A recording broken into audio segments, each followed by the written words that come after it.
No YouTube, nas plataformas digitais, nas redes sociais ou no site. A qualquer hora ou em qualquer lugar, você confere tudo o que acontece no podcast da Serra da Mantiqueira. Manticast, onde o entretenimento e o conhecimento se misturam.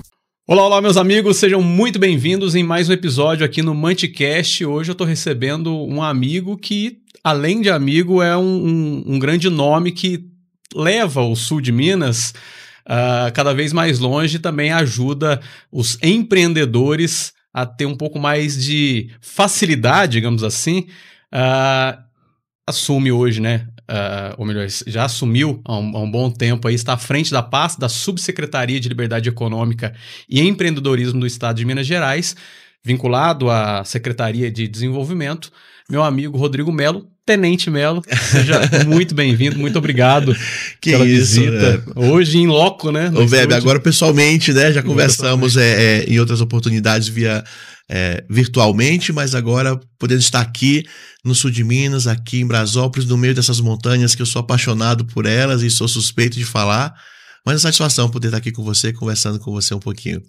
Gente, para começar, eu queria, né, nós já tivemos essa oportunidade de fazer um bate-papo e você já se apresentou para aqueles que ainda não te conhecem, acredito que o sul de Minas praticamente inteiro te conhece, mas é sempre bom reforçar para aquele que ainda não o conhece. Queria que você falasse um pouco sobre a sua história, né, e como que veio parar aqui em Itajubá, na nossa região. Com o maior prazer. Eu não tive o prazer de nascer em Minas, mas tive o bom gosto de escolher morar aqui, né? Eu sou natural do interior do Ceará, mas ainda jovem eu saí do Ceará, fui para o Rio de Janeiro para fazer faculdade. E quando eu formei no IME, Instituto Militar de Engenharia, que é a escola do Exército, o IME me transferiu para vir trabalhar na Imbel, fábrica de Itajubá. E aí começa a minha história com Minas, isso faz mais de 20 anos, e começa a minha vida profissional. Aí eu conheci as montanhas da Mantiqueira. Se apaixonou? Me apaixonei, quando tive bom gosto para escolher ficar por aqui. Ainda passei um tempo, depois de ter vindo para cá, morei um tempo no interior de São Paulo quando eu fui para a Embraer, né? Recebi um convite para trabalhar na Embraer, fiquei um tempo lá, mas retornei, porque afinal minha casa era aqui, para Itajubá, para fazer um mestrado na Unifei. Acabei entrando na vida política também nessa mesma época, isso era por volta de 2011, 2012. Quando eu fui candidato pela primeira vez, acabei integrando a equipe do prefeito Rodrigo Rieira lá no seu primeiro mandato, segundo mandato. E aí pronto, aí não parou mais, né? Fui secretário municipal de algumas pastas em Itajubá, a convite do Rodrigo. Ocupei o cargo de vereador de Itajubá por 2 vezes. Primeiro eu tinha ficado como suplente, assumi, depois fui eleito como vereador, isso em 2020. E quando foi em 2022... eu estava no meio do segundo mandato ali de vereador quando eu recebi o convite da equipe do governador Romeu Zema para compor aí sim a equipe do estado. Na época eu fui como superintendente para cuidar do Minas Livre para Crescer, que é o programa de simplificação e de liberdade econômica, e logo depois assumi a subsecretaria de Estado, que é onde eu estou hoje, já há quase 2 anos, na subsecretaria de Liberdade Econômica e Empreendedorismo, que é uma das 4 subsecretarias da Secretaria de Estado de Desenvolvimento Econômico. Até para que todos possam compreender, na maioria dos estados isso é uma secretaria. Sim. Só que em Minas Gerais, por decisão do governador Zema, desde o seu primeiro mandato, ele enxugou muito a equipe dele. Então, Minas Gerais só tem 14 secretarias de Estado. Então, a sede, que é a Secretaria de Estado de Desenvolvimento Econômico, acaba ficando muito grande. E dentro dela tem 4 áreas técnicas, que a gente chama que são as 4 subsecretarias, e uma delas é a que eu hoje respondo por ela, que é exatamente a que cuida da liberdade econômica e do empreendedorismo. Todas as políticas públicas de apoio ao pequeno negócio está exatamente sob os nossos cuidados. E a sede hoje é uma das maiores pastas do governo do estado, se não a maior, né? Eu diria que é a maior, porque tem muita coisa vinculada à sede, né? Tanto as empresas estatais como alguns outros órgãos também. O próprio Invest Minas, que é a nossa agência de atração de investimentos, é vinculada à sede. O BNDMG, que é o Banco de Desenvolvimento de Minas Gerais. Codenge, Codemig, Copasa, Semig, Loteria Mineira, tudo isso é MGS, tudo isso é vinculado à sede. Então é realmente o sistema de desenvolvimento econômico de do Estado, ele é todo muito complexo e todo vinculado à Secretaria de Estado. Nossa. A MGS, inclusive, é uma das maiores empresas de facilities do Brasil, né? Então, assim, são vários eixos ali, vários agentes, digamos assim, que de fato fazem não só Minas, mas os mineiros se tornarem maiores, né? E a MGS está atuando, inclusive, fora do Estado também, né? Inclusive, ela está com um processo seletivo aberto para o Espírito Santo, para a contratação de pessoal de mão de obra para o Espírito Santo. Quando você assume a subsecretaria, já era com o Passário ou não? Já. O Passário já era o secretário de Estado quando eu fui para a superintendência.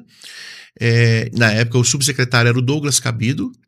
Aí o Douglas Cabido vai para o Sebrae, ele assume a diretoria técnica do Sebrae Minas, onde ele está hoje, inclusive, e eu vou para a subsecretaria. Passário e Douglas eu conheço desde 2014, 2015, quando eu estava em Itajubá como secretário municipal de desenvolvimento econômico.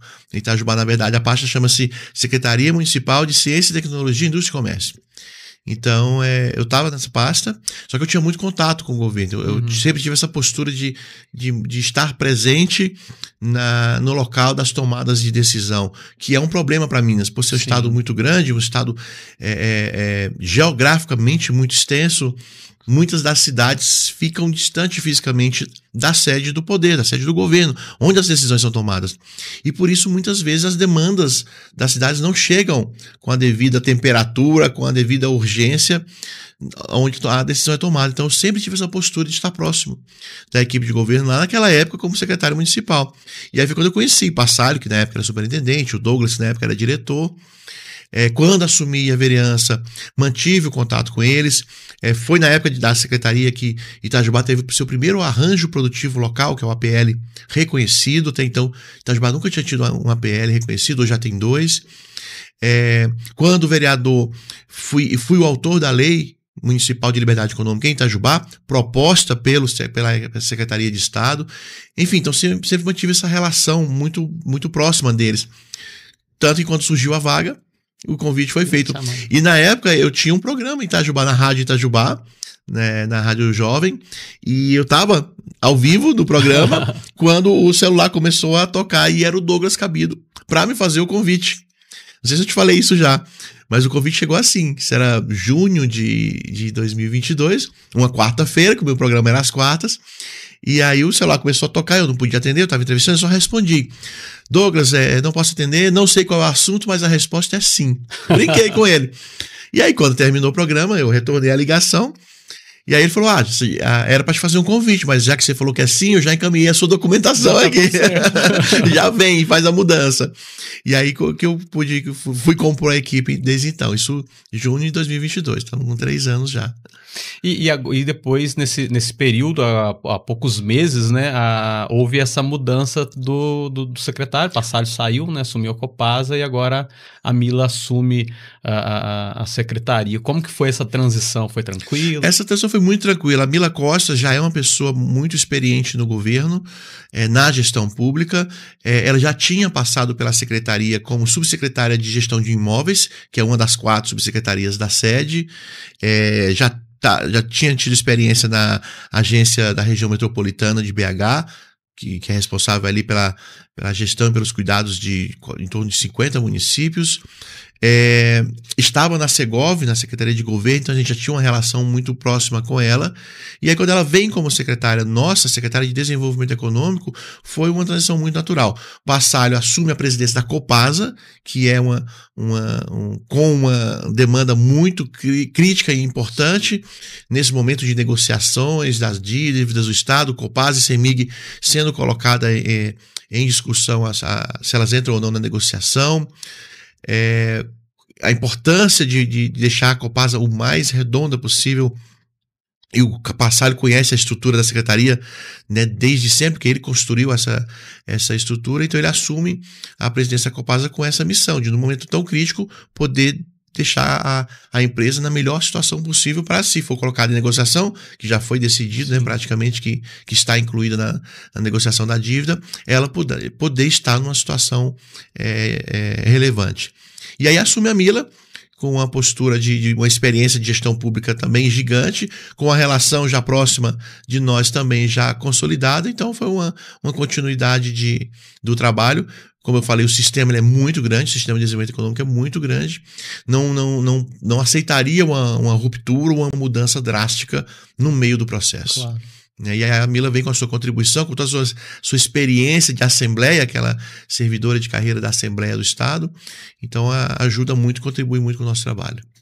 Tenente, a gente vive num estado que é um dos maiores do país e uma estrutura, né, como é o governo do estado, para cuidar de tanta gente, de tantos municípios, 853, é uma dificuldade gigantesca, principalmente a questão da comunicação. Até parabenizo aqui pela comunicação que vocês têm com a gente da imprensa, com quem é de fora, porque eu já, em outras oportunidades, tentava contato com o governo do estado, era muito difícil. Hoje é uma proximidade, assim, quando eles mesmos, né, do estado não nos mandam as informações, a gente entra em contato e é recebido de prontidão, né? Como, inclusive, tem o seu WhatsApp, te manda mensagem, então a gente tem essa proximidade, que é algo que antigamente não tinha.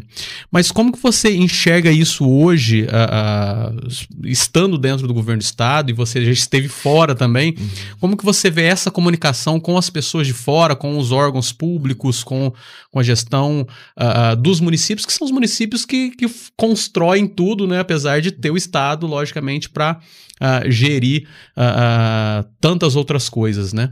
A coisa acontece no município, né? As coisas acontecem de fato nas cidades. Isso vai muito, o Weber, em razão da postura do nosso governador, do nosso vice-governador.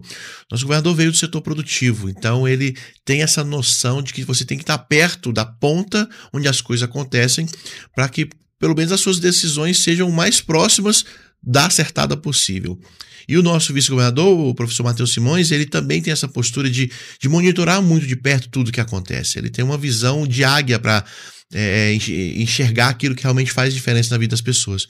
Então essa postura dos dois obriga que as equipes também sigam na mesma lógica, senão você destoa, né, da postura do seu líder. Então essa proximidade que nós temos com a população, com os municípios, com os setores de comunicação, eles são parte essencial do nosso trabalho, senão a gente não consegue executá-lo com qualidade. Eu te falo isso porque é rotineiro, e como a gente viaja muito, é rotineira a preocupação da nossa assessoria de comunicação da sede, e essa lógica se repete nas diferentes secretarias, de ter material sempre atualizado, gravado por nós, com as informações precisas do que está acontecendo para ser compartilhado com os órgãos de imprensa. E uma outra coisa que eu nunca esqueço, no dia que eu cheguei lá para trabalhar na equipe, eu fui recebido pelo então, né, secretário Passaro, ele falou, aqui falando especificamente de sede, né, desenvolvimento econômico, ele falou: Melo, aqui nós somos uma porta onde muita gente bate, mas que às vezes o problema nem está com a gente, está em outro órgão, mas é nossa obrigação receber bem, porque quem bate a nossa porta são pessoas que trabalham, que geram renda e emprego para o nosso estado. Então nós temos aqui a obrigação de bem receber e atender. Se o problema não estiver com a gente, vamos acompanhar até o órgão competente e ajudar, auxiliar essa pessoa que nos procurou para resolver o seu problema. Então, isso ficou muito marcado na minha mente quando eu cheguei e o secretário de Estado propõe essa postura. Sim. E aí, naturalmente, você passa a também querer copiar essa postura e se policiando para que sempre, né, tenha isso. A gente recebe muito convite. Eu bati agora, essa semana, a minha marca de 100 cidades diferentes visitadas em 3 anos. Não é que eu fui em 100 cidades, a gente vai em várias vezes na mesma cidade, dependendo do porte do município, mas eu fui em 100 cidades presencialmente diferentes em 3 anos. Então, assim, até eu pedi para a minha assessora fazer o cálculo de quantos quilômetros eu percorri esse tempo todo, e ela falou: só vou terminar isso semana que vem, porque foi muita coisa. Muita coisa. Eu falei: até exclui a viagem da China, tá? Porque a viagem da China que eu fiz vai destoar e tudo. Mas, assim, muitos quilômetros rodados, muito tempo de estrada. Mas por quê? Porque é necessário. Isso é importante, isso faz diferença. Você conhecer na ponta, conhecer de perto, não só as potencialidades e as características daquela cidade, daquela região, mas também as demandas que de fato fariam diferença se fossem atendidas. Porque eu te digo, qualquer cidade que você for, tem demanda, tem necessidades, que seria muito bom que o governo atendesse. Mas a gente sabe que há limitação. A limitação orçamentária, a limitação de atuação. É humanamente impossível você atender a tudo que o Estado precisa, ainda se tratando de uma situação que o nosso governador pegou o Estado em 2019 numa questão de tentar reconstruir Minas. Sim. Então, aí duplica mais ainda a dificuldade. Então, você poder ter essa sensibilidade de conhecer na prática, em loco, o que aquilo realmente afetaria, como isso interferiria de fato naquela cidade, naquela região, só estando presencialmente. Né? E Tancredo falou isso, né? Que o mineiro só toma decisão sentado, tomando café e conversando. Então é importante você conversar, você ouvir as lideranças locais, os representantes locais da população, sejam entidades de classe, sejam, como a gente fala aqui de desenvolvimento econômico, então é natural que a gente sempre cite, né? As CDLs, associações comerciais, sindicatos, que representam grupos de empreendedores que estão exatamente precisando do suporte que nós muitas vezes conseguimos oferecer. Ou os prefeitos, vereadores das regiões, ouvir, e os órgãos de imprensa, para a gente poder compartilhar com eles aquilo que está sendo falado na região, que tem sido mostrado como um tema de relevância, e poder passar também aquilo de que forma e onde nós estamos atuando, para que a população tenha consciência do que está sendo feito. Às vezes está sendo feito não muito próximo do que a gente espera, mas pelo menos está sendo feito algo. Ontem mesmo, a gente está gravando isso aqui no sábado, ontem mesmo eu estive em Delfim Moreira e pude ver aquele asfalto pronto. Poxa, aquela demanda era muito antiga. Né? Há um mês e meio atrás eu estive aqui na região e vi o asfalto de Delfim a Marmelópolis pronto também. Então, assim, ver aquilo pronto, ver aquilo agora já sendo utilizado é muito gratificante. Porque como alguém da região, eu sei o quanto isso era demandado, o quanto isso fazia diferença, né, para a população, aqui falando especificamente desses 3 municípios. Então, estando próximo que a gente sabe o que precisa ser feito e se a gente está indo na direção certa ou não, até para poder ajudar, né, nas tomadas de decisão o nosso governador, o nosso vice-governador. E, Tenente, outro ponto aqui que eu acho interessante a gente trazer é sobre as suas frentes de trabalho, né? Uma das principais é o Minas Livre para Crescer, que é algo mais do que necessário para o cidadão que quer empreender, né? Queria que você falasse um pouco sobre esse trabalho e quantos municípios já estão sendo atendidos. Vamos lá. O Minas Livre para Crescer é o maior programa de simplificação do país. Eu falo isso com muita tranquilidade. Foi construído lá em 2019, 2020, ainda pelo Fernando Passalio e pelo Douglas Cabido, e nós temos a incumbência e a responsabilidade de dar continuidade nesse trabalho. Hoje, nós já estamos em mais de 560 municípios que possuem regulamentação própria de liberdade econômica. O que significa isso na prática, na vida do espectador? Que diferença isso faz na vida das pessoas? Liberdade econômica parece um termo muito subjetivo ou acadêmico, mas não é. A liberdade econômica ela já existe em muitos países. Aqui no Brasil ela só foi tratada de maneira realmente formal quando, em 2019, Bolsonaro promulga a primeira lei federal de liberdade econômica. Minas Gerais, logo em seguida, lança o seu decreto estadual e depois a sua lei estadual. E agora, há 100 dias, 100 e poucos dias atrás, atualiza esse decreto com novas regras e instrumentos ainda mais sofisticados e modernos. A liberdade econômica ela prevê que o pequeno empreendedor local aí na sua cidade, ele possa exercer a sua atividade, ter o seu próprio negócio de maneira formal, sem grandes burocracias. A liberdade econômica ela direciona o olhar da gestão pública para aquilo que de fato faz diferença.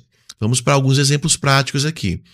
Talvez alguém que esteja nos assistindo ainda viva uma situação, por exemplo, uma pessoa, uma senhora que faz bolos, salgados, faz doce e vende só para o seu bairro.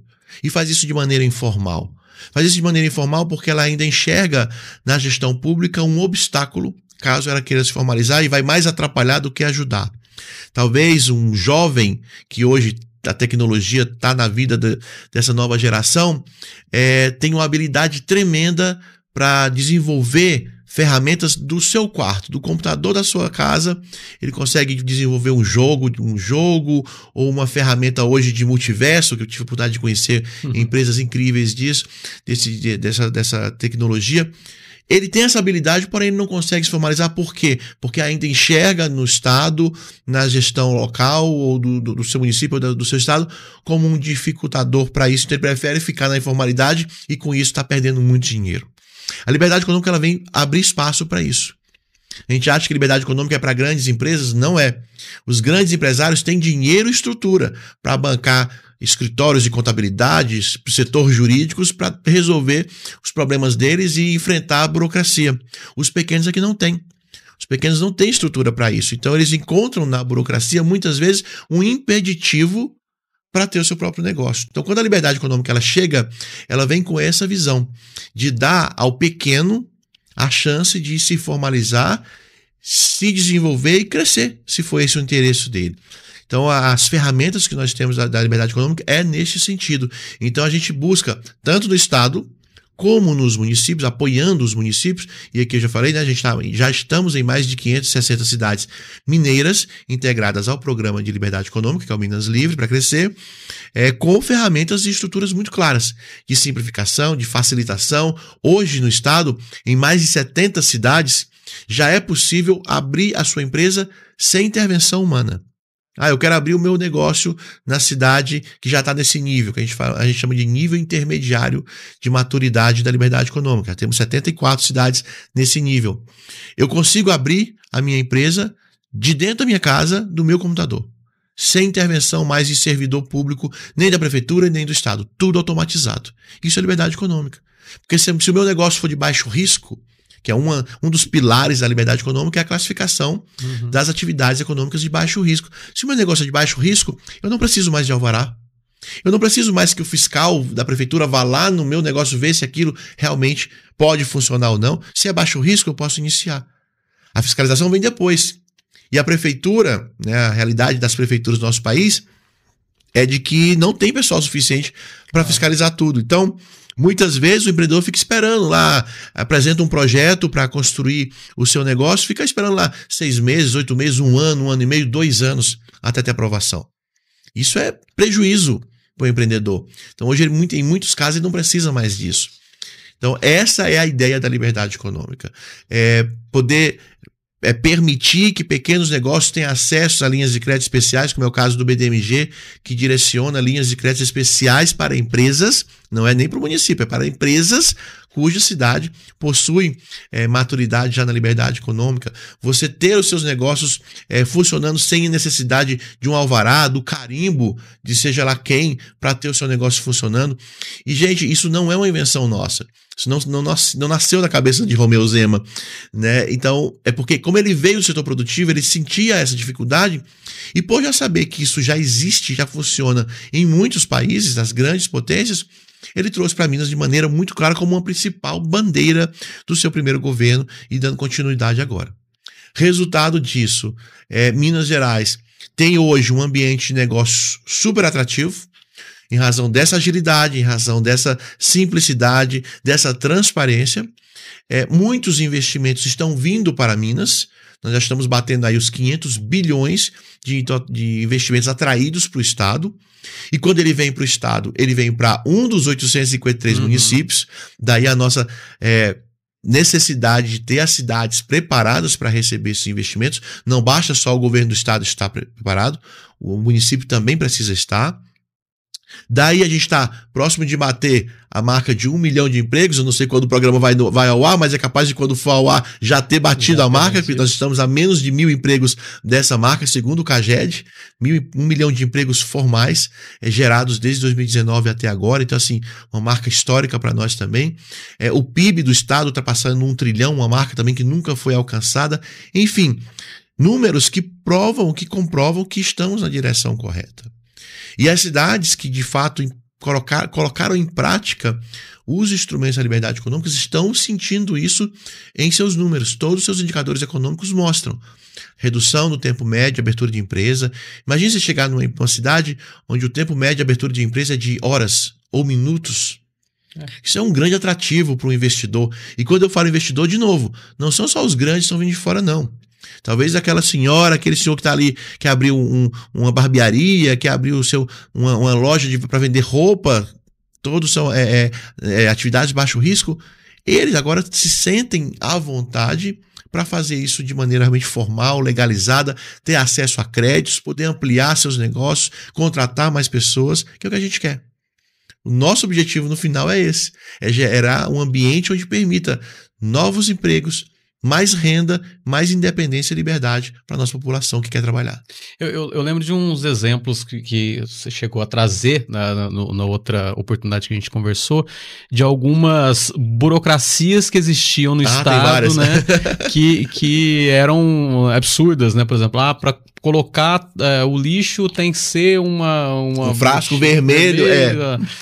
Né? Algumas coisas que não fazem muito sentido e acaba segurando algo que poderia, como você disse, em horas ou em poucos dias já está liberado, já tá funcionando. A pessoa está trabalhando, né? Ô Weber, a gente tem muitas histórias que são incríveis e até desesperadoras quando você vê como que podemos ter chegado nesse nível. A simplificação, a liberdade econômica, ela prevê a simplificação, inclusive na revisão normativa. Nós podemos revisar normas e até revogá-las, se for o caso. Minas Gerais hoje já está aí com mais de 1.800 normas, entre decretos, resoluções, portarias, revogados desde que o Minas Livre foi lançado, só com a intenção de simplificar a vida de quem empreende. Muitas normas existiam e ainda existem, algumas delas até colocadas com boa intenção, eu sempre acredito nisso, que foi colocada com uma boa intenção, mas que na prática acabou mais atrapalhando do que ajudando. Eu lembro que quando eu era vereador de Itajubá, eu pedi na época a Larissa, que era minha assessora, falou: vamos fazer um levantamento de todas as leis que tem em Itajubá que prevê a fixação de cartaz. Você tem um comércio, você tem um negócio, tem que fixar o cartaz e tal. Ou dava 3 paredes. Se a pessoa fosse cumprir todas as leis que exigiam fixar cartaz, dava 3 paredes. Gente, isso não faz o menor sentido, né? Repito, às vezes até a lei foi proposta com boa intenção, é importante divulgar tal informação, tal ideia, mas na prática, o que isso vai significar? Mais dor de cabeça, mais encheção de saco, mais preocupação para quem está na ponta, empreendendo. Sim. Então, assim, a gente tem que... E a liberdade econômica é uma mudança cultural, é uma mudança de postura, vai acontecer de maneira gradativa, a gente sabe isso, não é do dia para a noite, mas a gente precisa divulgar ao máximo, a gente usa esses canais sempre que temos a oportunidade, esse tipo de informação, para que a postura nossa comece a ir se policiando. Será que tal atitude realmente é a melhor? Será que isso realmente vai fazer diferença na vida das pessoas para melhor? Porque o caminho mais fácil é sempre aquele: limita, bloqueia, manda uma taxa a mais, paga uma coisa a mais. Poxa, você vai enforcando cada vez mais o empreendedor. E não tem outra saída. Se o empreendedor se sentir sufocado, ou ele fecha seu negócio, ou ele vai para outro lugar. Naturalmente vai ser isso. Então a nossa preocupação é sempre garantir um ambiente cada vez mais simples. Algumas legislações que existiam, que já foram revogadas inclusive, nós temos a legislação que tratava de transporte de ovos. Quem produz ovo tinha uma legislação toda amarrada, prevendo como transportar o ovo para não quebrar. Pergunto, quem é o principal preocupado em não quebrar o ovo? O dono do ovo, o que vende o ovo, porque se quebrar o prejuízo é dele. Precisa o Estado vir e definir que tipo de caminhão, que tipo de embalagem, que tipo de suporte o cara vai usar? Não, é ele que vai escolher. Porque se o ovo quebrar, o prejuízo é dele. Então, legislações que só encareciam e muitas vezes impediam um pequeno produtor de ovos ingressar no mercado. E aí ele acabava não ingressando. Então você perdia um negócio em razão de uma lei que não ajudava em nada e só atrapalhava. Temos a famosa história, o ex-secretário passado que usava muito essa, a do famoso pé direito adequado. Você vai construir uma fábrica, uma pequena fabriquinha, pode até ter no seu sítio, e tem a legislação de pequenas indústrias rurais, para fabricar queijo, para fabricar doce, e aí tinha lá, pé direito adequado, pé direito à sua obra tem que ser adequado. O que é pé direito adequado? Para mim, que tem 1,88 m, pé direito pode ser um. Para o fiscal que tem 1,60 m, pode ser outro. Sim. E aí o empreendedor faz o quê? se ele não sabe quem é o fiscal que vai vir no dia fiscalizar a obra dele? Então isso dá uma insegurança pro empreendedor, que ele prefere, não, deixa quieto, não vou construir nada não, vou fazer aqui na minha cozinha mesmo, ficar informal e vender só para quem eu posso aqui de maneira ilegal. Olha o prejuízo que nós estamos tendo. Então são exemplos de normativos que foram sendo colocados, foram sendo construídos, ficaram em vigência por muitos anos e acabavam mais atrapalhando do que ajudando. Esse exemplo que você citou do frasco é engraçado. Nós tínhamos não sei se era um decreto, era uma resolução que definia as regras para pequenas produções rurais, de produtos de origem animal. Então você vai fazer queijo, vai fazer manteiga no seu sítio, aí tinha lá uma série de regras. E uma delas era, se dentro do seu estabelecimento, da sua fábrica, da sua pequena fábrica, você tem algum item que não é comestível, tem que estar identificado num frasco de cor vermelha. Que diferença faz se o frasco é vermelho? Por que eu vou exigir daquele pequeno produtor, às vezes está fazendo doce ali, o queijo, comprar frasco vermelho porque eu não gosto da outra cor, tem que ser vermelho? Exigia também que na área externa da sua pequena fábrica ali, tinha que ter bancos suficientes para que todos os empregados sentassem ao mesmo tempo. Que diferença isso faz? Importa se o queijo é de qualidade e pode ser consumido. É isso que é importante. Entende? Então, assim, o empreendedor que tem que escolher.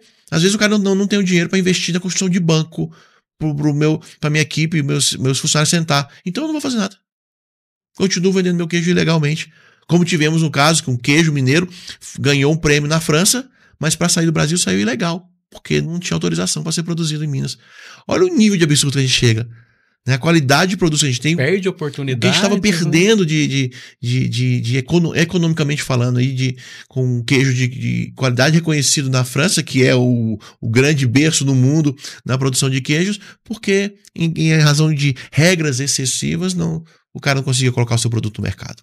Entende? Então, assim, essa postura de simplificação e de estar sempre preocupado com o bom atendimento a quem quer produzir é uma constante na equipe de Romeu Zema e Matheus Simões. Por isso eu tenho muito orgulho de falar que faço parte dessa equipe. Vou citar um exemplo que o pessoal talvez do sul de Minas lembrem bem.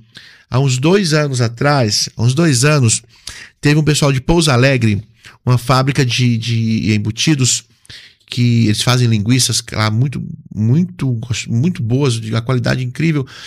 Eles viralizaram na internet, porque quando eles receberam a informação que eles tinham o selo aprovado, eles tiveram o selo dele aprovado, eles vibraram e pularam, então se abraçaram. Não sei se você lembra desse vídeo. Lembro. Nossa, viralizou na época. Eles foram até no governador e tudo.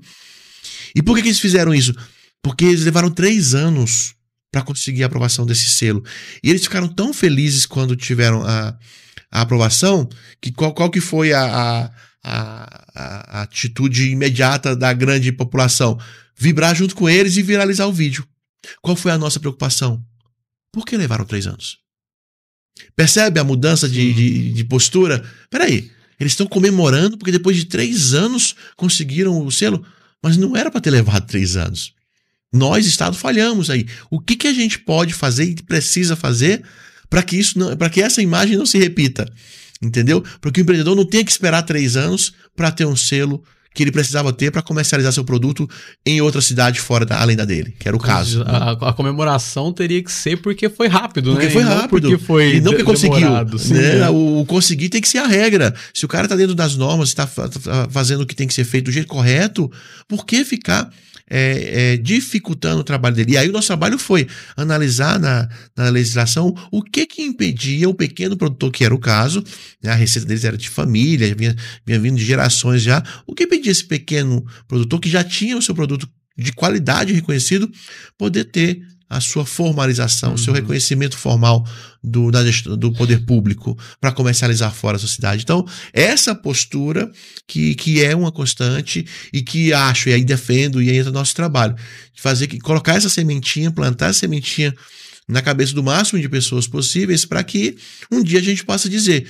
somos um país onde a liberdade econômica predomina, onde a lógica de olhar para o empreendedor, aquela pessoa que decidiu investir no seu próprio negócio, ele é quem faz girar a roda da economia. Ele não é o bandido da história, ele não é o mal da história, pelo contrário, ele é o necessário para que a gente possa ter uma economia cada vez mais forte, portanto, um país mais forte. Tenente, e eu acho que até esse trabalho que vocês vêm realizando aí, e como eu disse, eu faço a cobertura do Estado, né, lá na D2FM, na Nova Difusora, e eu tenho acompanhado que nos últimos anos e nos últimos meses, recorrentemente, o governo do Estado bate recorde de exportação, bate recorde de geração de emprego, bate recorde de abertura de empresas, né, sempre está ali. Antigamente, poucas vezes figurava entre os 10 principais estados do país, hoje figura entre o segundo, o terceiro, está sempre ali próximo dos primeiros, só perde para São Paulo, porque São Paulo também é uma grande potência, né? Obviamente, todo esse trabalho que vocês vêm realizando é o que recorrentemente faz com que isso aconteça. Não só o Minas Livre para crescer, mas você tem outras frentes que você trabalha, como de artesanato e tal. Eu queria que você contasse um pouco sobre esses trabalhos. Vi que você também sempre está postando ali as suas visitas em feiras, tá ali em loco, né, mostrando as atividades que vêm acontecendo no estado. Eu queria que você contasse um pouco sobre isso. Não, vamos lá, com o maior prazer. A nossa subsecretaria, ela tem 3 frentes de trabalho. Eu costumo dividir em 3 frentes de trabalho. Primeiro, a liberdade econômica, que a gente já falou. A segunda é a frente de apoio aos pequenos negócios. Então, todas as políticas públicas do Estado de apoio a pequenos empreendedores está sob a nossa responsabilidade também. É uma superintendência exclusiva para isso. Então, nós temos algumas ações. Por exemplo, algumas delas. Nós temos o reconhecimento dos APLs, Arranjos Produtivos Locais. Os arranjos produtivos locais, a gente costuma brincar, né? Não é o Estado que cria, não. O Estado reconhece. Quando uma cidade ou uma região possui uma determinada aglomeração de uma determinada atividade econômica, aquilo ali pode ser um APL. Desde que essa aglomeração trabalhe de maneira coordenada, cooperativa, que tenha uma governança única ali, que uma associação organizada que possa responder por todos, isso é um APL. Se é um APL, e ele é reconhecido pelo Estado, ele passa a ter uma série de acessos que ele não tinha até então, quando não era APL. Quando eu digo ele, é todos os quinais, todos os empreendimentos, todos os CNPJs daquela rede, né, daquela matriz ali, daquele negócio. Então, hoje, aqui na região, nós temos Santa Rita tem o APL de tecnologia, Itajubá tem o APL de defesa e aeronáutica, que pega ali a Elibras e a Imbel, e todos os seus fornecedores, tem o APL de tecnologia e comunicação também em Itajubá. Nós temos 74 APLs no estado reconhecidos. Quando o APL é reconhecido, repito, aquela massa de quinais, de CNPJs, ganha uma força que eles não trabalham, eles passam a trabalhar agora de forma coletiva e não mais sozinhos. O que significa isso, trabalhar coletivos? Nós temos casos de APLs no estado que os diferentes produtores se unem para comprar um container para exportação, por exemplo. Isso barateia muito o custo deles. Em vez de cada um pagar o seu container, não, eles compartilham container de exportação. Nós temos casos de APLs no estado que, quando se juntaram, eram de biscoitos. Cada um produzia o seu biscoito, cada um com a receita da sua família. Só conseguia vender para o seu município. Quando eles se uniram, fortaleceram, então a sua receita de biscoito de goiaba é melhor, o meu de biscoito de leite é melhor, então você vai fazer só de goiaba, eu vou fazer só de leite. Com isso aumenta a minha produção e eu consigo fornecer, por exemplo, para grandes redes de supermercados. Eu antes que só vendia para a mercearia do meu bairro, agora eu consigo vender para uma rede de supermercado que pega o estado todo. Entendeu? Então o meu nível de negócio agora foi para um outro patamar. Temos casos de APLs aqui no estado também. Nós temos APL aqui no sul de Minas, inclusive, APLs de confecção, tem malhas ali de Jacutinga, nós temos de lingerie em Juruáia, que eles compartilham clientes.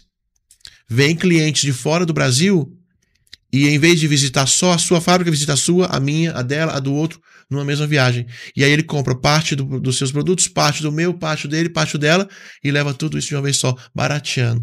Muito mais barato eu arcar de maneira coletiva com a visita de um cliente Percebe? Então, assim, o APL, ele dá essa força para o setor de uma maneira que sozinho você teria muito mais dificuldade de chegar naquele nível de alcançar novos mercados. Então, a APL é uma política muito bem estruturada por força de lei. Não é o Melo que diz isso aqui é APL ou não, não é o governador que diz, é a lei que diz se é ou não é. Então, é uma coisa muito técnica, uma análise muito técnica, muito séria de ser feita e que dá muito resultado. Nós temos também o programa Vem de Minas, que abarca hoje, que antigamente a gente chamava de CIMON, que era o Circuito Mineiro de Oportunidades de Negócios, mas hoje ampliou e é o Vem de Minas. O que é o Vem de Minas? São produtos de Minas, de origem mineira, que passam com apoio do Estado a participar de feiras, como você citou, ou de encontros de negócios, não só no Estado, mas no país como um todo. Então, muitas vezes nós temos um pequeno produtor que tem um produto de excelente qualidade, só que ele não tem condições, por exemplo, de comprar um espaço em uma grande feira. Então o Estado, muitas vezes em parceria com o próprio Sebrae Minas, nós compramos esse espaço, damos a qualificação para aquele pequeno produtor, para que ele tenha condições de igual para igual sentar numa mesa para participar de rodadas de negócios com grandes redes, com grandes empresas e se tornar um potencial fornecedor daquela empresa. Então imagina como isso faz diferença na vida de um pequeno negócio muitas vezes do nosso interior, quando ele passa a ter essa oportunidade. O produto dele é de qualidade, cara. O mais difícil ele já tem, que é fazer algo bom, algo que realmente o mercado valorizaria se conhecesse, só que não tem esse acesso. Então, nós construímos essas pontes de maneira muito prática. Você, na sua fala, antes de eu responder, já disse. Por que você participa tanto de feiras, Melo? Porque a nossa secretaria está presente nessas feiras de negócio, não só em Minas, mas no país, repito, para poder aproximar. A gente não vai lá para passear, a gente não vai lá para ficar fazendo discurso, a gente vai lá para levar os nossos pequenos empreendedores. Aqui na região temos isso, em Pouso Alegre sempre acontece uma ação do CIMON por ano, Varginha também acontece, agora o Vem de Minas está entrando em mais cidades, Santa Rita também já recebeu o Vem de Minas. Quando a gente tem uma empresa de grande porte na região, nós construímos essa aproximação da empresa de grande porte com os pequenos negócios da região, para que eles se tornem fornecedores, né? Nós temos aqui Pouso Alegre, que recebeu a Midea, que é uma multinacional, uma gigante, conheço a fábrica lá pessoalmente, mas a Midea, quando chegou aqui, 90% dos componentes das geladeiras, das máquinas eram importados. Eu falei, por que você importa componentes eletrônicos? Você já conheceu Santa Rita, Sapucaí? Prazer. Do ladinho, aqui do né? lado. Você já conheceu Itajubá? Aqui do lado? Prazer. Então essa ponte a gente constrói. Percebe? E não só da cadeia produtiva do produto, mas da prestação de serviços. Quando chega uma empresa desse porte numa cidade, as refeições que vão ser servidas vão ser de onde? É uma empresa de fora que vai vir servir? A empresa de limpeza vai vir de fora para servir? Todo o suporte administrativo, vocês vão contratar pessoas de onde? Né? Vamos dar um exemplo aqui que está em construção a Heineken em Passos. A Heineken a fábrica da Heineken chegou em Passos, mudando a realidade toda daquela região. E de início eles estavam trazendo pessoas de Belo Horizonte, profissionais de Belo Horizonte. Não, o Estado tem que entrar e ajudar nisso. Nós não indicamos ninguém, nós não queremos cota. Olha, você, para se instalar, o governador fala isso de maneira muito clara e a liberdade econômica vem falar isso, né? Você vai instalar na cidade tal, então você tem que contratar X% de fornecedores daquela cidade. Não é isso. Nós ajudamos os fornecedores daquela cidade, daquela região, a terem qualidade para eles serem aprovados por competência deles para ser o fornecedor daquela grande indústria. Percebe? Então, essa é a diferença. Você preparar realmente os nossos empreendedores mineiros para eles serem, por mérito, por qualidade própria, os fornecedores dos seus novos clientes. É o que faz a região, de fato, se desenvolver, né? Desenvolver de maneira independente e livre. Eles têm a liberdade de crescer. Então esse é um trabalho também muito bacana que a gente faz. E aí a terceira frente, que a gente sempre gosta muito de destacar, que é o artesanato. O artesanato mineiro, ele é muito forte, ele é muito tradicional, ele vale muito dinheiro. Então a gente trata o artesanato, por isso ele está na Secretaria de Desenvolvimento Econômico, como uma atividade econômica tão importante como qualquer outra.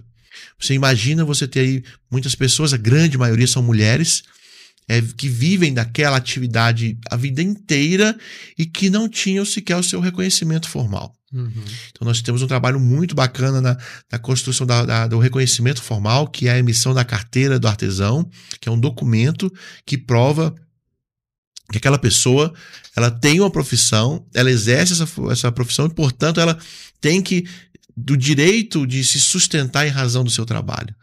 Isso é um trabalho muito bacana. Eu já tive a oportunidade de participar de eventos, sabe, de entregas de carteira, e você ver a emoção daquelas pessoas, a maioria delas mulheres, senhoras, tendo aquele reconhecimento. Eu vi casos que uma senhora levantou a carteira e mostrou para o marido e para os filhos, falou: eu sempre falei para vocês que eu tinha uma profissão e agora eu consigo provar.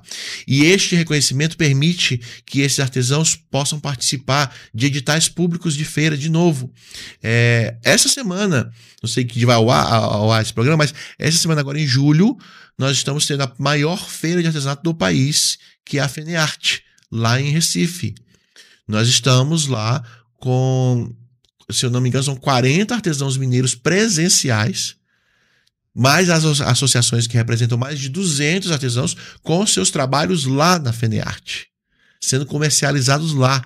O dinheiro é deles. Então, os produtos deles, é a marca de Minas que vai, é o nome de Minas que vai, é a tradição de Minas que vai, mas o dinheiro é deles, o produto é deles, o trabalho deles. Então, o Estado participa disso. Temos todo final do ano, dezembro, a Feira Nacional em Belo Horizonte. Temos o Salão de São Paulo, 2 vezes por ano, ou Brasília, e o Estado sempre vai junto com os seus artesãos. Por quê? Porque é a oportunidade de você abrir novos mercados para esse segmento que é muito importante para nós. São pessoas que vêm, que trabalham isso de maneira tradicional, vai de geração para geração.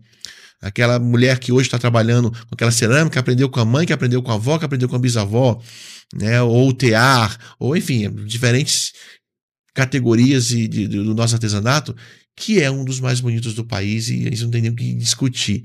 E tem peças nossas, tem materiais nossos que são únicos, somente em Minas é feito. E quando você chega com isso na Europa, quando você chega a isso nos Estados Unidos, aquilo ali vale ouro, em razão da beleza do trabalho, da qualidade do trabalho artesanal nosso. Então a gente valoriza isso muito e reconhece e trata isto como uma atividade econômica muito relevante para o nosso estado. Então é a terceira frente de atuação nossa aí que a gente tem muito orgulho também e sempre comentar. Tenente, eu queria aproveitar, como a gente estava falando, estamos gravando num sábado, então você não está no seu dia de trabalho. Então hoje eu não sou subsecretário hoje eu só posso ser o Melo, então. Hoje é só o Tenente Melo, é só o Melo. Vai ao ar no sábado, nós estamos gravando no sábado, vai ao ar no sábado, então pronto. Tá tranquilo.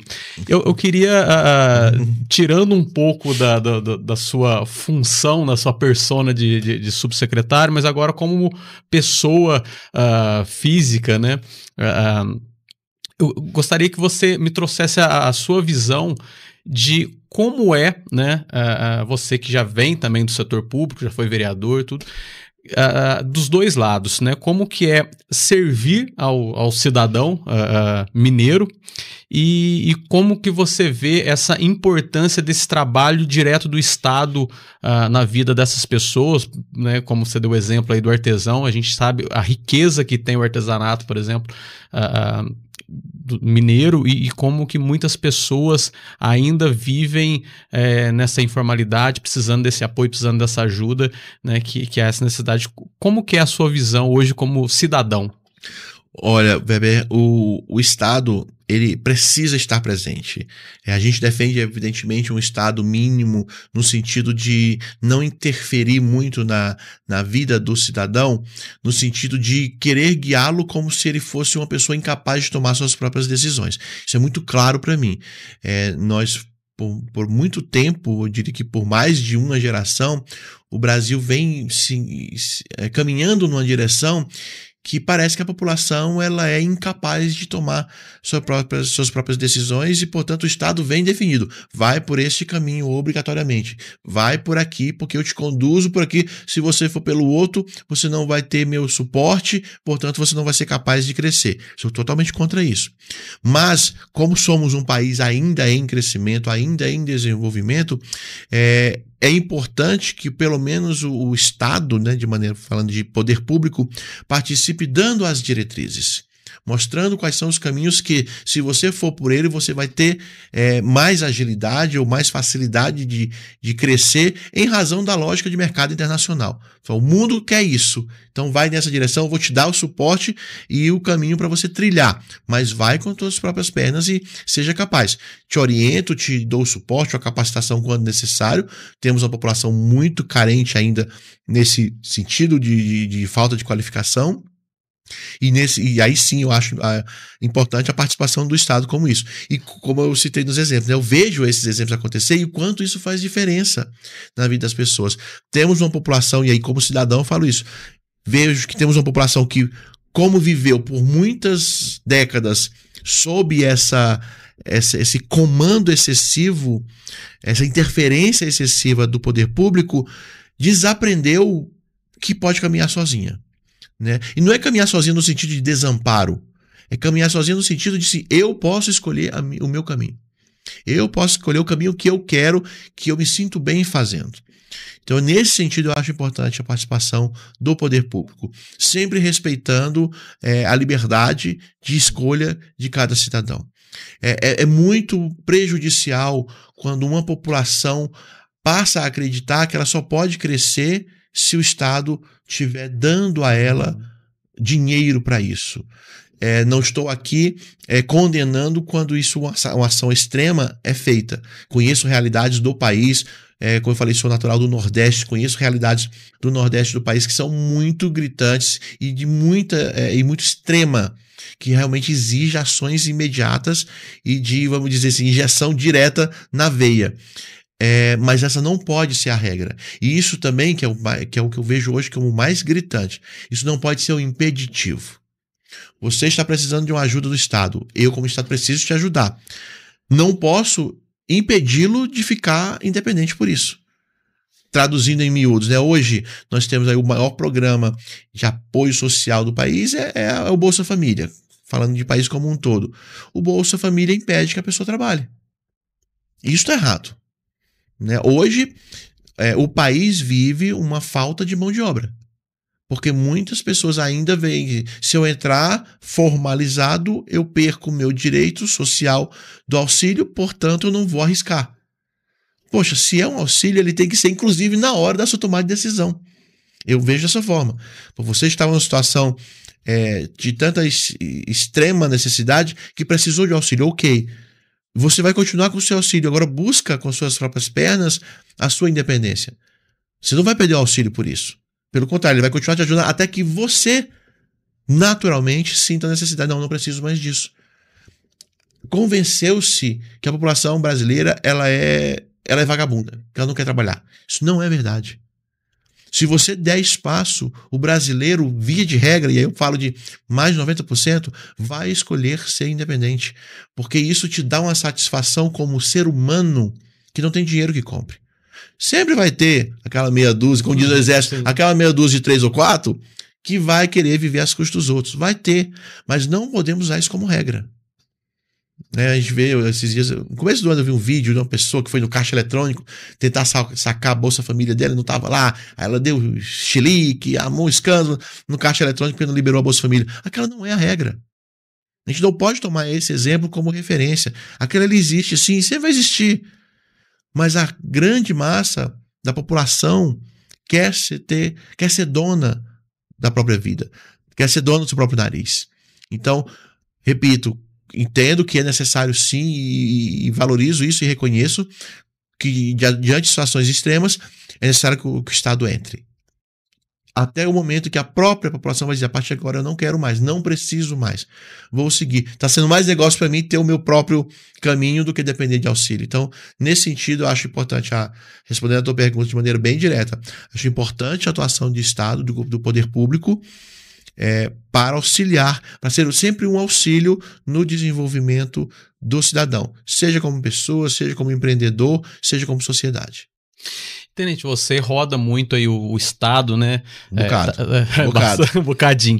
Tá sempre ali próximo das pessoas, dos cidadãos, das realidades dos municípios, né? E aí eu queria que você fizesse agora, se possível, um panorama da sua visão, já pensando na questão de uma análise política no estado hoje, né? Nós temos o governador Romeu Zema indo aí para o seu final de mandato, né? Já foi dito que o atual vice é candidato a governo, né?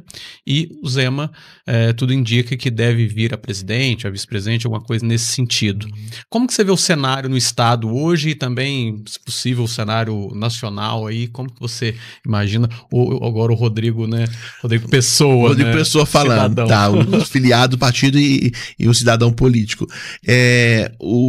Como Minas Gerais veio se destacando no cenário nacional em razão do trabalho que o governador Zema fez, naturalmente o nome dele já é colocado como uma das melhores opções para o cenário nacional. De novo, aquilo que Minas estava sofrendo em 2017, 2018, com a gestão do PT aqui no estado, que nem as prefeituras estavam recebendo os seus recursos de direito, que nem o servidor estava recebendo o seu salário em dia, tendo até os seus consignados desviados. Era uma situação caótica, extrema, assim, que qualquer diretor de novela não conseguiria ter imaginado um cenário tão degradante como aquele. E Zema assume e começa a colocar as coisas no trilho novamente, e a ponto de hoje o estado ter os indicadores que a gente citou aqui há pouco, servindo de referência para o resto do país.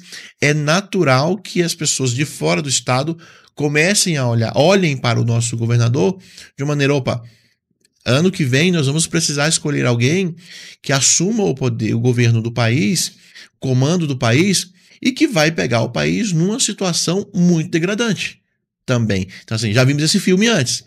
Então não podemos colocar alguém aventureiro, alguém sem experiência. Então é natural que o nome de Romeu Zema surja como esta opção, e está surgindo, e aí começam as demandas, a necessidade de ele ser chamado em outros estados para falar sobre o trabalho que vem ser feito aqui, e aí falando partidariamente, falando do grupo político, nosso desejo, nosso trabalho para que realmente ele seja este nome que, reconhecido pelo seu poder de gestão, seja o escolhido para comandar o país. Esse é o nosso desejo, nossa torcida, e para que aconteça não por amizade, mas por saber, olha, sou testemunha.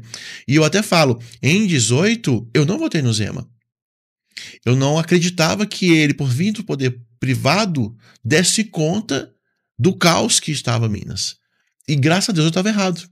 A ponto de 3 anos depois eu estava na equipe dele. Então, assim, graças a Deus eu estava errado. E ele mostrou como fazer, de que maneira isso pode ser de fato, se reverter um quadro que era catastrófico em Minas e colocar Minas de fato no eixo, no trilho, a ponto de servir de referência. Inclusive em 22, toda a dívida que tinha com o Estado, com os servidores, foi tudo paga, né? Dos servidores sim, dos municípios praticamente tudo, e falas dos próprios prefeitos. O governador Zema, ele paga em dia, ele assumiu uma dívida que não foi ele que fez, que o governo poderia muito bem ter escolhido a opção judicializa prefeituras. Vão para a justiça e tentem ganhar isso. E estaria até hoje brigando. Zema falou que não, reconheço a dívida que vocês têm, isso é necessário, fundamental para o bom funcionamento das prefeituras, vou parcelar. Preciso parcelar, óbvio, né? E aí passou, e como disse os prefeitos, e ele paga em dia, viu, gente? Então, assim, ele mostrou como fazer. Escolhas muito técnicas do seu secretariado, seus outros testemunhos, que eu estou lá dentro e vejo as equipes, pessoas realmente engajadas. Cara, você vê o quanto a gente sofre quando a gente não consegue fazer algo, sabe? Quando estamos diante de uma demanda, de uma necessidade, e a gente não consegue aquele resultado, a gente vê isso na equipe como um todo, tanto nos principais gestores, são os secretários, como nas equipes técnicas. As pessoas realmente engajadas nisso. Então, isso vem muito do reflexo do gestor. E aí, indo para a segunda pergunta que você fez, no cenário estadual. Nós estamos aí há quase 7 anos nessa reconstrução. Não podemos jogar isso fora. Seria muita irresponsabilidade aí como cidadão esquecer o que aconteceu num passado tão recente e falar, não, agora tá tudo bem, vamos colocar qualquer um, ou vou pela emoção. Nós não temos esse direito, não podemos nos dar esse luxo. Ainda mais porque o cenário nacional está cada vez mais sério, cada vez mais preocupante. Eu não sei como é que vai estar no dia que esse programa for no ar, mas cada minuto novas notícias, uma bomba nova saindo aí que a gente não sabe onde isso vai parar. Então, de novo, se Minas está colocada no eixo, no trilho, não é a hora de arriscar agora ou de uma aventura irresponsável.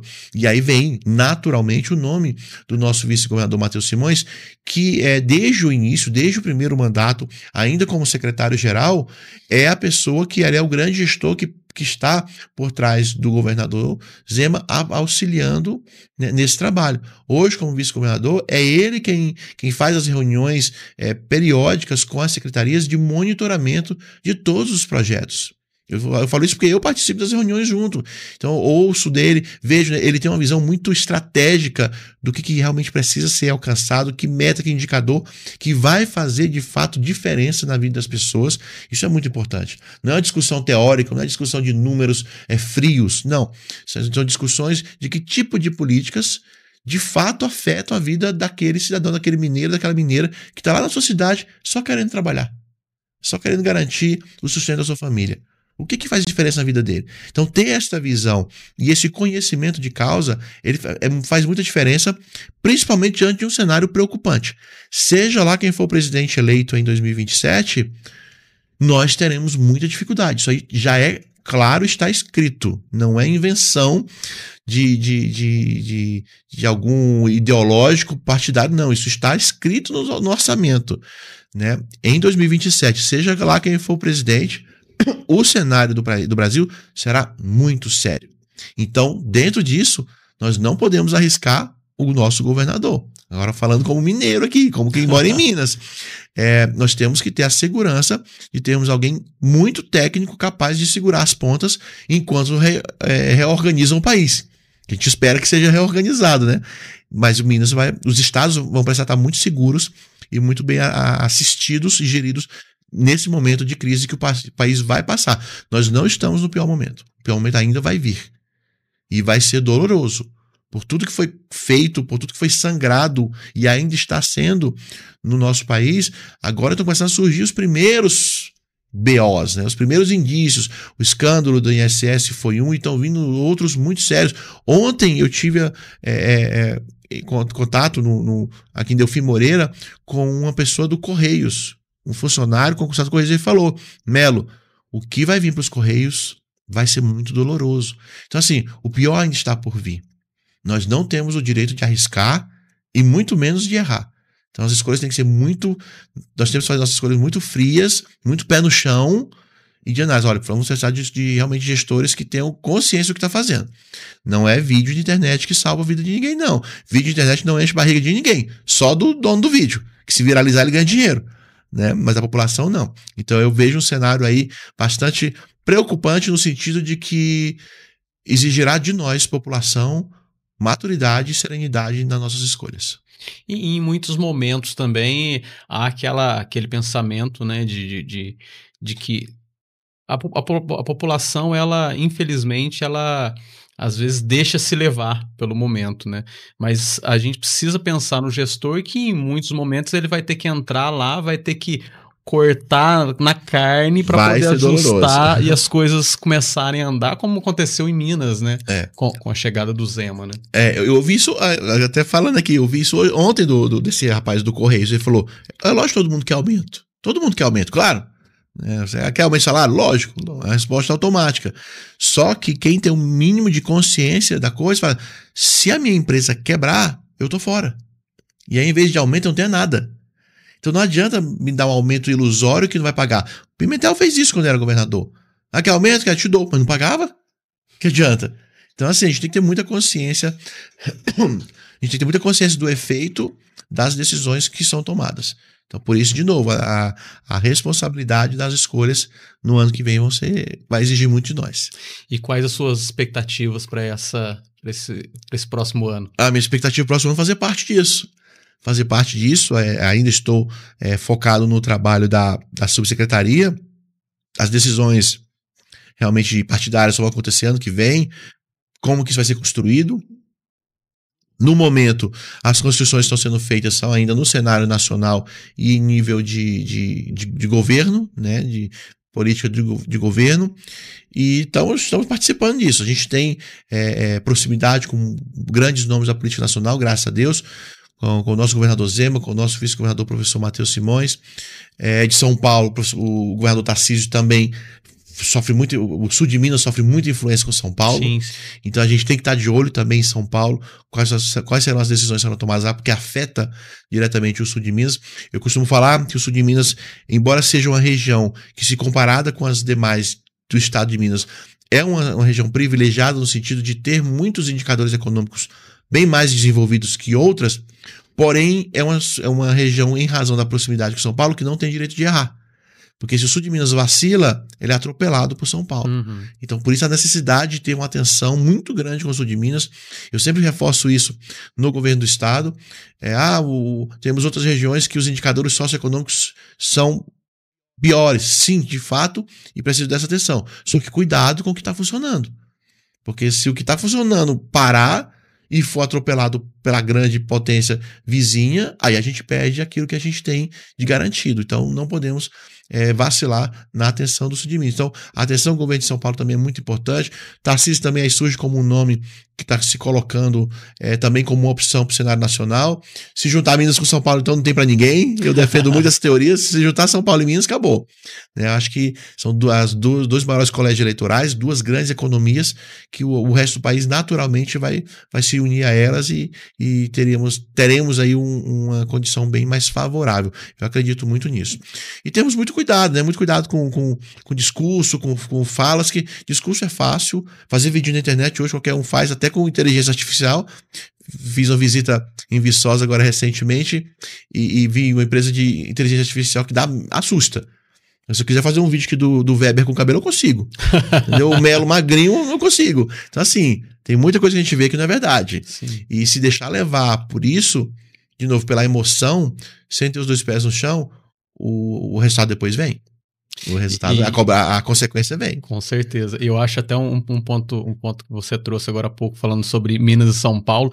Se junta Minas e São Paulo, são os dois maiores indicadores do Brasil hoje, né? Tanto em emprego, em geração de renda, de empresas. Então, tem tudo para mudar, né? O cenário nacional. E eu te falo uma coisa, às vezes, acho que as pessoas nem devem saber disso, mas é muito comum nós interagirmos, as duas equipes. Governo de São Paulo e governo de Minas. A gente interage muito. Né? Uma equipe dividindo experiências e práticas com outra. Nós temos o COSUD, que é o consórcio dos estados sul e sudeste, os 7 estados da região sudeste e da região sul se reúnem periodicamente, tanto os governadores como as equipes técnicas. Então, a Secretaria de Desenvolvimento Econômico de Minas reúne com a de São Paulo, com a do Rio, Espírito Santo, Paraná, Santa Catarina e Rio Grande do Sul. Mas também ao longo na rotina normal. Temos reuniões do São Paulo e Minas sempre junto, compartilhando informações e práticas. Por quê? Porque estamos caminhando na mesma direção nesse sentido, do desenvolvimento econômico, da geração de empregos, que é o que dá liberdade para a população. E é o bloco, né? É o bloco que acaba construindo junto, né? E o Tenente Melo, futuramente, vem também para candidato? O que tem... Olha, a gente que está na política, dizer que não vem candidato é uma mentira. A gente está na política para isso, né? Naturalmente, a gente tem isso como perspectiva. Recebi um convite do nosso governador para compor a equipe dele e estarmos juntos na eleição de 2026. Então, meu nome está à disposição, sim, para isso. Pretendo vir, sim, candidato, mas isso quem vai definir é o grupo dentro do cenário do ano que vem. A gente ainda tem muito a construir esse ano, tem muito trabalho para fazer, como eu te falei, o vice-governador fica monitorando de perto todas as nossas metas, então temos muitas metas ainda a alcançar e vamos alcançar se Deus quiser. E aí acredito que na virada do ano, a gente consiga olhar para isso com mais tranquilidade, que aí chega no nível realmente de decisão, né, de quem vai mais próximo, né? De quem vai compor o que ficou definido no cenário nacional, o que ficou definido no cenário estadual, quais são os partidos que vão estar juntos naquele grupo político ou naquele outro grupo político que vai ser concorrente, para a gente poder, de maneira estratégica, definir as melhores forças para garantir que o sul de Minas tenham a força de representatividade quando necessário na tomada de decisão. O importante é isso. Eu acho que o mais relevante é isso, é saber que a nossa função é garantir que aqueles que nós representamos E aqui a gente fala como representantes de Minas, representantes especificamente aqui da região do sul de Minas, que a gente conhece bem, que é daqui. Ter a garantia que essa região, que essa população vai ser representada diante de um cenário a ser construído a partir de 2027. Não adianta pedir depois, não adianta reclamar depois, não adianta choramingar depois. Ah, cadê a minha estrada de Campos do Jordão? Falei, cadê seu deputado? Justamente. Né? Ah, eu preciso de... Toda cidade, eu tô falando aqui pra câmera porque eu rodo cidades de Minnesota. Toda cidade tem 20 quilômetros. Se asfaltar, muda a história da cidade. Toda cidade você vai. Não é só a estrada Itajubá, Campos do Jordão, Piranguçu, Campos do Jordão. Não é só a estrada que tem ali de Marmelópolis a Delfim Moreira. Toda cidade você vai, sim, o prefeito fala que tem 20 quilômetros, que se asfaltasse mudava a vida da população aqui dele. Em Brasópolis tem, de Brasópolis todas a Campos do Jordão. Entendeu? Todas têm uma ponte. Você acha no osso? Melo, a ponte aqui de Itajubá, que é a menor distância entre a Dutra e a Fernão Dias, a ponte só passa um carro por vez. Eu falei, eu sei, gente, eu sei. Só que é o seguinte, é prioridade. E aí, cadê o deputado da região para brigar por isso? Eu não sou deputado. Minha responsabilidade é com liberdade econômica e empreendedorismo, políticas públicas nesse setor. Então, assim, eu estou falando isso como cidadão porque é importante ter essa consciência, é organizar-se. Nós precisamos nos organizar para sermos representados, ter força, ter voz, quando for tomar decisão. Porque quem se organiza melhor sai na frente. Sim. E ganha mais. Ganha mais no sentido de ter as suas demandas atendidas. Então fica a dica para quem quer ter suas demandas atendidas. Estamos aí às vésperas, né? No próximo ano começa essa construção de nomes, de cenários, de grupos que vão se colocar à disposição, que possamos fazer essas escolhas de maneira inteligente, responsável e estratégica. Eu quero que a minha região seja valorizada, reconhecida e atendida. Então eu preciso de alguém da minha região que seja capaz de lutar por isso. Tenente, não quero tomar mais seu tempo, porque eu sei que você tem compromisso daqui a pouco, né? Embora seja sábado, eu tenho que correr para uma agenda ainda Gostaria hoje. de agradecer imensamente por ter vindo em loco aqui no estúdio para a gente fazer esse bate-papo. Foi muito bom te receber aqui e fazer esse bate-papo. Deixa espaço para suas considerações finais aí para quem está nos acompanhando. Eu quero falar para quem está acompanhando o seguinte: vocês acham que o estúdio é bonito? A parte de fora é muito mais. Aqui nós estamos privilegiados em uma das regiões mais bonitas de Minas Gerais, e eu posso falar isso agora porque eu conheço o estado de Minas muito bem, graças a Deus o meu trabalho me permite isso. Mas aqui a Mantiqueira, o nosso de Minas, as montanhas aqui do entorno de Brasópolis são realmente apaixonantes, e você é um privilegiado de estar aqui. Eu acho que caberia um programa lá fora. Sim. Haja tecnologia, se vira agora. Mas caberia um programa que a nossa tela de fundo fossem as montanhas aqui da região. Mas eu sou apaixonado aqui pela região. Saibamos valorizar isso, tá? Eu fico certeza. Muito tempo agora fora, em razão do trabalho, não consigo visitar aqui a minha casa, a minha terra com a frequência que eu gostaria, mas são as necessidades que o ofício nos impõe, né, do trabalho, e a satisfação de poder ser útil compensa isso. Quando eu estiver mais velho, eu fico mais quietinho no meu sítio. Agora é hora de trabalhar. Mas deixar essa mensagem de que a gente tem feito todo o esforço para garantir que o nosso estado realmente tenha um cenário cada vez mais positivo na questão do desenvolvimento econômico, na geração de emprego e renda, para que você, cidadão, possa ter sua independência, seu poder de escolha, e possamos, de fato, falar, somos uma democracia, somos, de fato, um país soberano. Estou vendo isso muito recentemente nas redes, né? Somos soberanos. Onde? Que poder nós temos de escolha? Se o Trump der a louca lá e apertar um botão, desliga o nosso GPS, aí parou o país. Se o Trump aumentar de 50%, que já é um prejuízo, para 100%, acabou a economia do país. Que soberania é essa? Né? Que democracia é essa que eu não tenho poder de escolha onde eu quero trabalhar? Onde eu não tenho poder de escolha onde eu quero morar? Eu tenho que morar a 4 horas do meu trabalho, que é a realidade das grandes cidades. 4 horas para ir, 4 horas para voltar. Eu não posso nem escolher onde eu posso morar. Que democracia é essa? Que eu não tenho nem o poder de escolha dos meus representantes políticos. Você vota no vereador, mas elege outro, porque, por causa das regras que foram criadas, tirou de você esse poder. Então, assim, a gente tem que ter muito cuidado com aquilo que nos colocam como verdade, e a gente está perdendo o nosso poder de análise crítica. Que não percamos essa nossa capacidade de fazer a análise crítica de tudo que nos colocam como verdade e ver se realmente é aquilo ou não. Porque, afinal, o poder tem que estar na nossa mão, nossa como cidadão, de escolha, de decisões a serem tomadas e do que eu quero ou não para o meu país. Com certeza. Será que isso que está acontecendo hoje é o que eu quero? Pelo simples fato de um político que não é da minha ideologia estar sendo perseguido e cerceado a sua liberdade, eu vou comemorar isso? Pelo simples fato dele não ser do meu lado político? Eu acho que a gente é bem melhor que isso. A gente é um pouquinho mais maduro do que isso. Então é essa necessidade de análise que a gente está precisando fazer hoje como país. Tenente, antes de você ir embora, deixar um presentinho, um livro de minha autoria para você ler aí nos momentos em que puder ter um momentinho de descanso. E mais uma vez agradeço. Ele tem lugar de fala para isso, tá? Você, meu pôr do sol, inspirado nos olhares ao horizonte e a poesia que a vida nos proporciona. Ele tem um olhar privilegiado, porque tem um horizonte privilegiado aqui, então ele tem lugar de fala. Você tem todo o direito de escrever esse livro. Vai ser um prazer. Obrigado pelo presente. Mais uma vez, muito obrigado. E o espaço aqui está sempre aberto, sempre que precisar, sempre que estiver na região, pode voltar aqui que a gente recebe com os braços abertos. Lá também, hein? Fica agora o convite como subsecretário, convidar você para ir visitar a sede do governo, o nosso local de trabalho lá. E o próximo podcast que estiver lá fora ao ar livre, também pode convidar que eu venho também. Pode deixar.